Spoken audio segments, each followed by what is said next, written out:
Mission compound ಬಳಿ ಇರುವ ವಿಧವೆಯರ ಕೊಠಡಿಯಲ್ಲಿ ಏಕಾಂಗಿಯಾಗಿ ವಾಸಿಸುತ್ತಿದ್ದ ಹೆನ್ರಿ ಜೋಸೆಫ್ ಅವರ ಮೃತದೇಹವು ಕೊಠಡಿಯಲ್ಲಿ ಭಾನುವಾರ ಕಂಡುಬಂದಿದೆ. ಅವರು ಕೆಲವು ದಿನಗಳಿಂದ ಅನಾರೋಗ್ಯದಿಂದ ಬಳಲುತ್ತಿದ್ದರು ಎಂದು ತಿಳಿದುಬಂದಿದೆ. ಮೃತರು ಅಂಗವಿಕಲರಾಗಿದ್ದು ಮಿಷನ್ ಆಸ್ಪತ್ರೆ ಬಳಿ ಸ್ಥಿರ ದೂರವಾಣಿ ಅಂಗಡಿ ಇಟ್ಟುಕೊಂಡು ಜೀವನ ಸಾಗಿಸುತ್ತಿದ್ದರು. ಪರಿಸರದಲ್ಲಿ ಪರೋಪಕಾರಿ ಎಂದೇ ಜನಮೆಚ್ಚುಗೆಯ ವ್ಯಕ್ತಿಯಾಗಿದ್ದರು. ವ್ಯಕ್ತಿಯ ಸಾವಿಗೆ ನಿಖರವಾದ ಕಾರಣ ತಿಳಿದುಬಂದಿಲ್ಲ. ಕೊರೋನಾ ಸೋಂಕಿನ ಮುನ್ನೆಚ್ಚರಿಕಾ ಕ್ರಮದಂತೆ ಯುಬಿಎಂಸಿ ಚರ್ಚಿನ ಸದಸ್ಯರು ಪಿಪಿಇ ಕಿಟ್ ಧರಿಸಿಕೊಂಡು ಅಂತ್ಯ ಸಂಸ್ಕಾರ ನಡೆಸಿದ್ರು. ತಜ್ಞರ ಮೂಲಕ ಮೃತರ ಗಂಟಲು ದ್ರವವನ್ನು ಸಂಗ್ರಹಿಸಿ ಪ್ರಯೋಗಾಲಯಕ್ಕೆ ರವಾನಿಸಲಾಗಿದ್ದು, ವರದಿ ಇನ್ನಷ್ಟೇ ಬರಬೇಕಿದೆ. ಸಮಾಜ ಸೇವಕ ನಿತ್ಯಾನಂದ ಒಳಕಾಡು ಉಚಿತ ಆಂಬ್ಯುಲೆನ್ಸ್ ಸೇವೆ ನೀಡಿ ಅಂತ್ಯ ಸಂಸ್ಕಾರ ನಡೆಸುವಲ್ಲಿ ಸಹಕರಿಸಿದ್ದಾರೆ.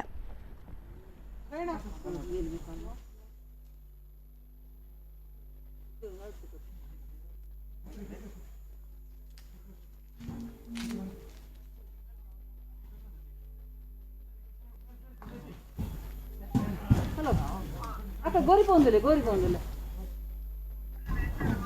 अंदंदंद एं पोंदुले एं पिपी गिट पार्दे पोंदुले अंदंद पूरा पार्दे एं पोप्पे बक्क अंदंद